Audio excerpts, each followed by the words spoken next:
Quoi de plus classique que de prendre des résolutions le 1er janvier? Non, mais c'est vrai, il y en a qui vont essayer de diminuer leur consommation d'alcool, il y en a qui vont vouloir manger plus de fruits et de légumes, il y en a qui vont vouloir prendre les escaliers au bureau au lieu de prendre l'ascenseur.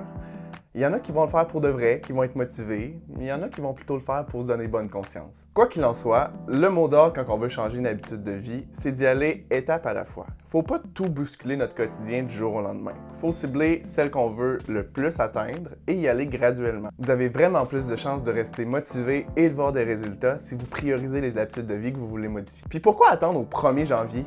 Il n'y a pas de meilleur moment pour changer ses habitudes de vie. Faites-le là, maintenant. Après la vidéo. OK, vous allez le faire? Donc aujourd'hui, moi, Marc-Antoine Dufresne, étudiant au doctorat de pharmacie à l'Université de Montréal, je vais un peu vous enseigner des saines habitudes de vie pour améliorer votre santé cardiovasculaire. Parce que souvent on dit « Ah, mange plus de ci, mange moins de ça », mais aujourd'hui, je vais essayer de vous résumer le plus possible les meilleures façons pour protéger votre santé cardiovasculaire et faire en sorte de diminuer le plus possible votre consommation de médicaments. Ce qui est à la fois triste et positif en même temps, c'est que certains facteurs de risque de maladies cardiovasculaires sont modifiables. C'est-à-dire qu'en modifiant certaines habitudes de vie, on peut les prévenir ou, si on en est atteint, on peut mieux les contrôler. Donc, on a vraiment un pouvoir d'action sur notre santé cardiovasculaire. Donc, le premier, c'est l'hypertension artérielle. C'est généralement diagnostiqué lorsque la tension systolique, donc quand le cœur se contracte, est supérieure ou égale à 135 ou entre 135 et 140 mm de mercure. Mm de mercure, ça c'est l'unité de mesure utilisée. Et ou lorsque la tension diastolique, donc quand le cœur se détend, donc quand il se remplit de sang, est supérieure ou égale à entre 85 et 90 mm de mercure. Donc, on va viser des valeurs thérapeutiques qui sont en dessous de ces valeurs-là. Donc, on va viser en bas de 135 sur 85 ou 140 sur 90, tout dépendamment du lieu où on effectue la mesure de nos tensions. Chez les diabétiques, les valeurs diagnostiques sont plus strictes parce que je vais en parler plus tard dans la vidéo, mais les diabétiques ont un risque encore plus augmenté malheureusement de maladies cardiovasculaires. Donc eux, les valeurs diagnostiques, c'est lorsque la tension systolique est au-delà de 130 et la tension diastolique, donc quand le cœur se détend, au-delà de 80. Donc évidemment, les cibles vont être inférieures à ces valeurs-là. Toutefois, je tiens à préciser que ça se peut que vos cibles soient plus basses ou plus élevées, vraiment tout dépendamment de votre personne. Donc c'est important d'en parler à votre pharmacien ou à votre médecin. L'hypertension artérielle, c'est souvent décrit comme le tueur silencieux parce que souvent on n'a même pas de symptômes que notre tension est élevée, mais à long terme, c'est un facteur de risque important, par exemple, sur le fait de faire un infarctus du myocarde, ce qu'on appelle une crise cardiaque, de faire un AVC, ça va détériorer les reins à long terme. Vraiment, là, ça a plein de conséquences à long terme, l'hypertension, si ce n'est pas contrôlé. Les plus récentes lignes directrices d'Hypertension Canada de 2020 mentionne que les habitudes de vie sont efficaces pour prévenir et ou régulariser la tension chez ceux qui prennent des médicaments. Donc, c'est faux de dire qu'il y a juste les médicaments qui peuvent aider dans ce genre de situation-là. En modifiant quelques habitudes de vie que je vais vous décrire dès maintenant, on peut faire un changement. L'augmentation de l'activité physique. C'est bien beau de dire de faire plus de sport, mais concrètement, c'est quoi?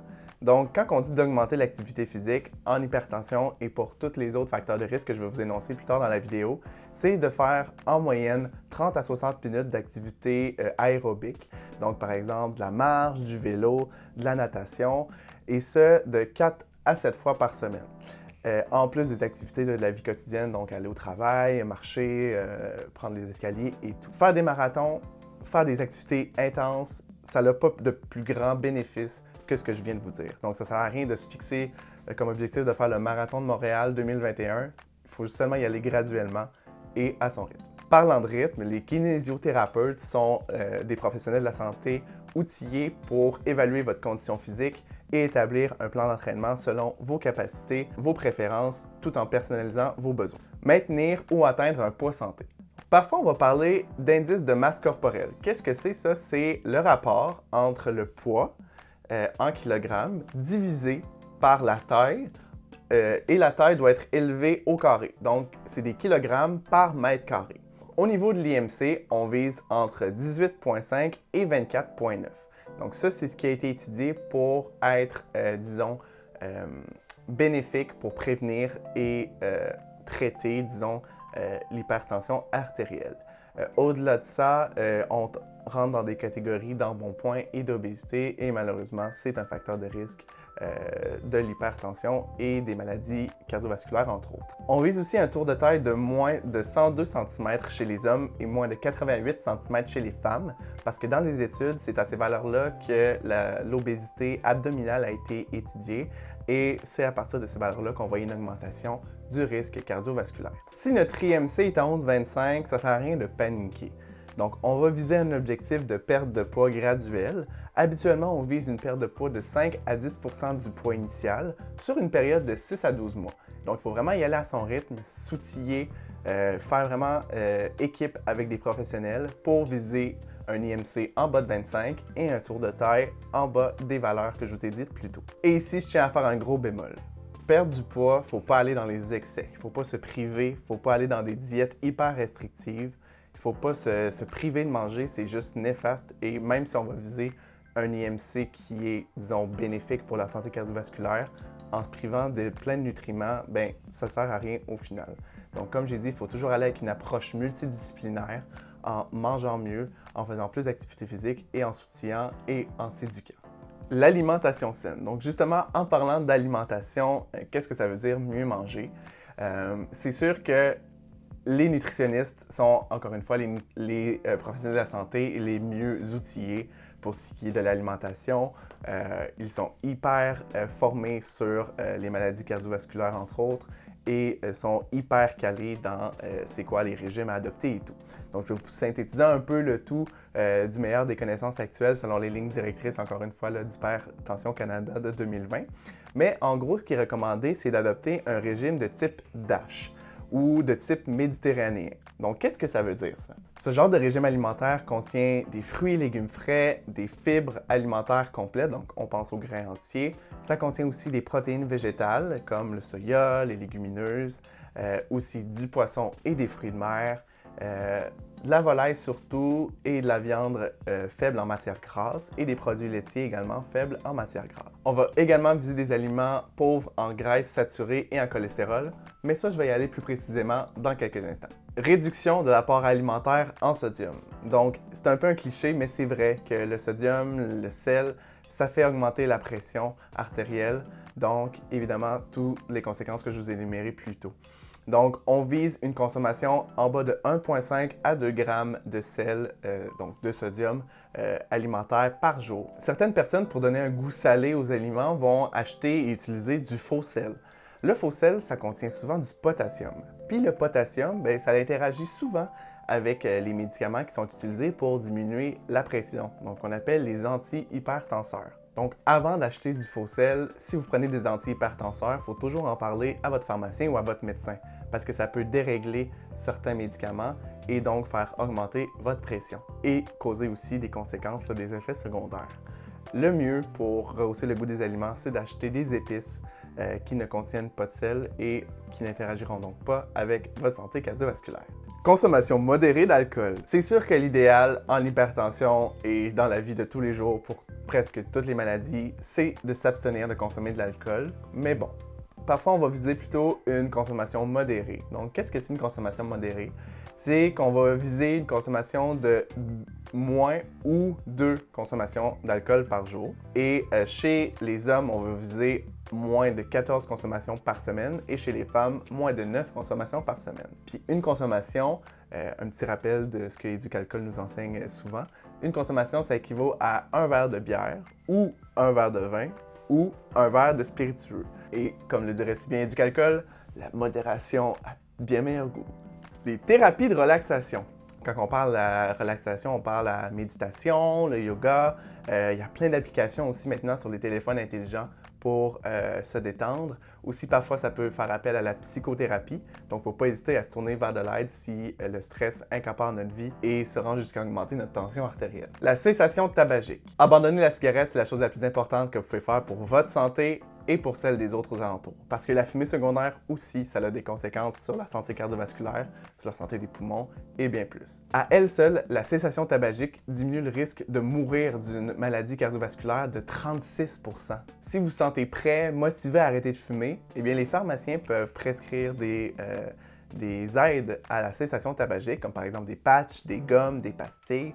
Donc, n'hésitez pas à aller les voir en succursale dans votre pharmacie de quartier. Adopter un animal de compagnie. Bon, cette habitude de vie-là ne figure pas dans les lignes directrices canadiennes, mais la American Heart Association a dit que le fait d'avoir un animal de compagnie, particulièrement un chien, aurait un effet bénéfique sur l'attention. Pour avoir davantage de détails sur toutes les habitudes de vie que je viens de vous dire, n'hésitez pas à visiter le site internet d'Hypertension Canada au www.hypertension.ca.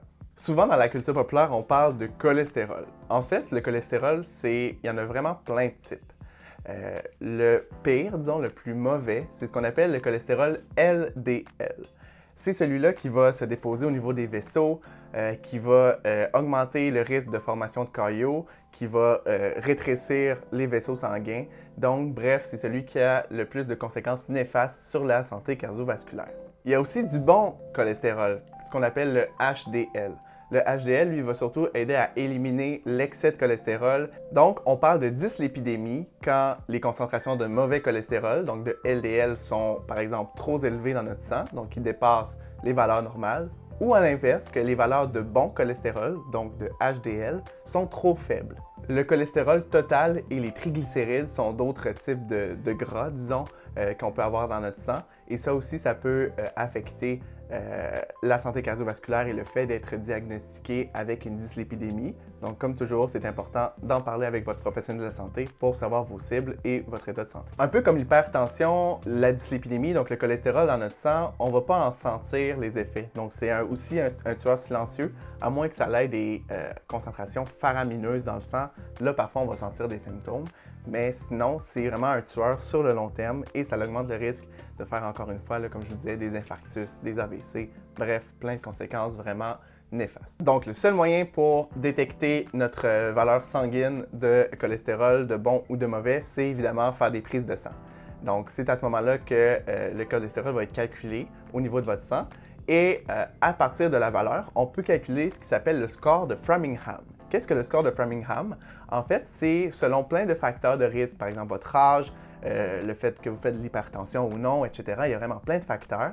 Ça permet d'évaluer le risque de développer une maladie cardiovasculaire sur 10 ans. Donc, tout dépendamment de votre niveau de risque, on va viser seulement les habitudes de vie ou parfois on va devoir initier un médicament. Donc, c'est toujours important d'en parler avec votre professionnel de la santé pour savoir vous situer où sur le niveau de risque. Mais, comme je vous ai dit, chez certaines personnes, ça va seulement être les habitudes de vie qui vont être bénéfiques. Donc, d'où l'importance d'y aller dès maintenant. Au niveau des habitudes de vie qui sont bénéfiques pour la dyslipidémie, donc les taux de cholestérol dans le sang, c'est sûr que tout ce que je vous ai décrit plus tôt, donc l'activité physique, la cessation tabagique, atteindre ou maintenir son poids santé, ça a encore lieu d'ordre dans ce genre de maladie-là. Par contre, qui pense cholestérol pense alimentation, donc c'est surtout à ce niveau-là qu'il peut y avoir quelques petites précisions que je vais vous faire part. Premier conseil, on va éviter les gras trans et les gras saturés, qui sont contenus dans les viandes grasses, dans les aliments transformés, dans les produits laitiers riches en gras.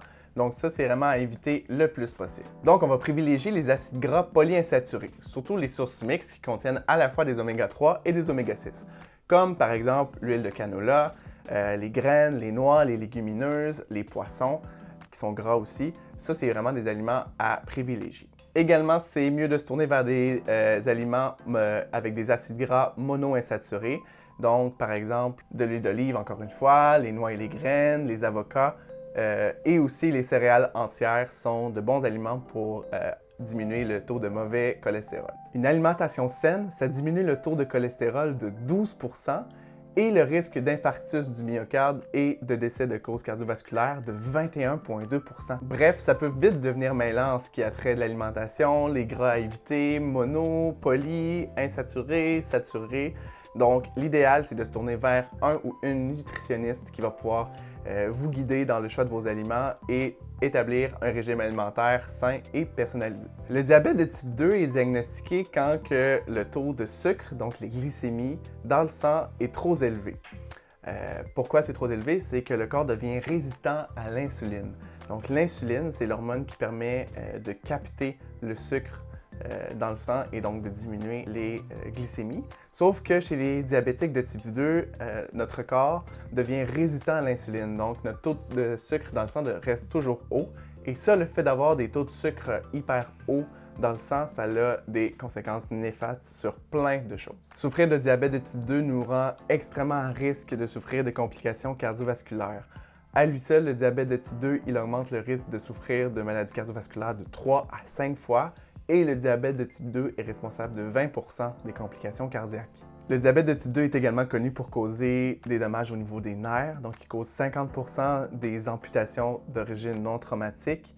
Aussi au niveau des yeux, c'est la première cause de perte de vision chez les moins de 65 ans, et au niveau des reins. Donc ça cause jusqu'à 40% des personnes en insuffisance rénale. Bref, le diabète de type 2, c'est une maladie complexe qui a plein de facteurs et qui a plein de conséquences néfastes sur presque l'ensemble du corps et qui peut être prévenu ou maintenu dans des valeurs normales avec de saines habitudes de vie. Chez les patients diabétiques, les cibles de tension artérielle et de cholestérol dans le sang sont généralement plus strictes pour justement diminuer le plus possible le risque de complications cardiovasculaires. Donc, au niveau de la tension, on vise en bas de 130 sur 80 mm de mercure. Et au niveau du cholestérol sanguin, donc le mauvais cholestérol, le LDL, on vise en bas de 2 mmol par litre. Donc, le millimol par litre, c'est l'unité de mesure, où on vise une diminution de plus de 50% de la concentration de LDL initiale. Je tiens quand même à apporter une précision importante. Là, je parle du diabète de type 2, qui est totalement différent du diabète de type 1. En effet, le diabète de type 1, c'est généralement une maladie auto-immune, donc on naît souvent avec ça, qui fait en sorte qu'il y a des anticorps qui s'attaquent à notre pancréas. Et le pancréas, c'est ce qui sécrète l'insuline. Donc, généralement, les diabétiques de type 1, en fait, ils vont juste sécréter mal ou voire pas du tout d'insuline. Donc, les traitements en diabète de type 1 et 2 sont complètement différents et il ne faut absolument pas comparer ces deux maladies ensemble. Les facteurs de risque de souffrir de diabète, bien, encore une fois, vous voyez, tout est relié. Donc, l'hypertension, l'obésité, l'embonpoint, des hauts taux de mauvais cholestérol dans le sang, des faibles taux de mauvais cholestérol dans le sang, le tabac, bref, tout ce que je vous ai expliqué préalablement dans la vidéo. Tout ça, ça augmente le risque de développer un diabète de type 2. Et donc, vu que ça augmente le risque de développer un diabète de type 2, ben, ça augmente le risque de développer une maladie cardiovasculaire. Donc, au niveau des habitudes de vie, eh bien, il faut reculer un petit peu plus tôt dans la vidéo parce que c'est la même chose. Donc, on va augmenter l'activité physique, on va maintenir un poids santé ou perdre du poids pour atteindre notre IMC visé. On va arrêter de fumer, on va mieux manger. Et au niveau de l'alimentation, en diabète, il y a quelques précisions aussi que je tiens à apporter. Il faut le moins possible se tourner vers les aliments transformés, qui sont souvent riches en gras ajoutés, sucre ajouté, en sel ajouté, bref, qui ont vraiment un effet terrible sur la santé cardiovasculaire, sur le contrôle du diabète et sur plein d'autres facteurs. On va privilégier aussi les glucides complexes, donc les grains entiers, versus les glucides simples, donc les pâtes alimentaires blanches, le pain blanc. Il faut évidemment y aller avec modération pour tout ce qui est sucreries, bonbons et desserts, chocolat et tout ce qu'on peut imaginer. L'important, c'est d'y aller avec modération, comme je dis.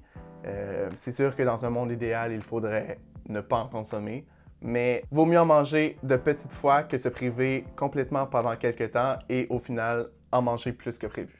Quant aux cibles de glycémie, qu'est-ce qu'on vise? Bien, habituellement, ce qu'on vise, c'est quand on est à jeun, donc quand ça fait une longue période qu'on n'a pas mangé, par exemple le matin au réveil, on vise à ce que les glycémies soient entre 4 et 7 mmol par litre. Par contre, après avoir mangé, donc dans les 2 heures suivant le début d'un repas, les glycémies vont être normalement plus hautes et ce qu'on vise, c'est entre 5 et 10. Ça se peut qu'avec seulement de saines habitudes de vie, vos glycémies se trouvent dans cet intervalle normal-là. Par contre, parfois, même en modifiant nos habitudes de vie, la maladie est parfois trop à un stade avancé et il faut se tourner vers les médicaments. Par contre, pour tout ce que je viens de dire, se tourner vers les médicaments n'égale pas d'arrêter les bonnes habitudes de vie. Au contraire, ça va juste détériorer l'état de santé et causer plus de conséquences. Donc, le fait de combiner médicaments et habitudes de vie, quand on n'a pas le choix, eh bien, c'est le meilleur combo. Dans tout ce que je viens de vous dire, le message clé, c'est d'y aller progressivement. Il ne faut pas tout basculer notre mode de vie du jour au lendemain. Aussi, il faut se tourner vers des ressources spécialisées. Comme j'ai dit, les kinésiothérapeutes pour l'activité physique, les psychothérapeutes pour le stress, l'anxiété et tout, et aussi les nutritionnistes pour tout ce qui est alimentation saine. Eux vont vraiment être calés dans leur domaine, vont vous recommander les meilleures choses pour vous, selon vos besoins, vos préférences. Au niveau des ressources, disons plutôt web, que je pourrais vous conseiller, comme je vous ai dit, il y a le site d'Hypertension Canada. Il y a aussi cœur-et-avc.ca qui parle entre autres de l'AVC, des habitudes de vie aussi pour la prévenir, qui parle aussi beaucoup d'alimentation. Il y a aussi le site Diabète Québec qui peut vous guider un peu dans la meilleure gestion de vos glycémies. En fait, je vous conseille fortement d'aller voir ces ressources-là parce que c'est avec elles que j'ai basé l'entièreté de la vidéo aujourd'hui. Au final, nous, en tant qu'acteurs du réseau de la santé, c'est pas juste tenir compte des prescriptions qu'il y a à votre dossier dans une pharmacie. Au contraire, c'est vraiment prendre en charge votre santé globale pour améliorer le plus votre qualité de vie.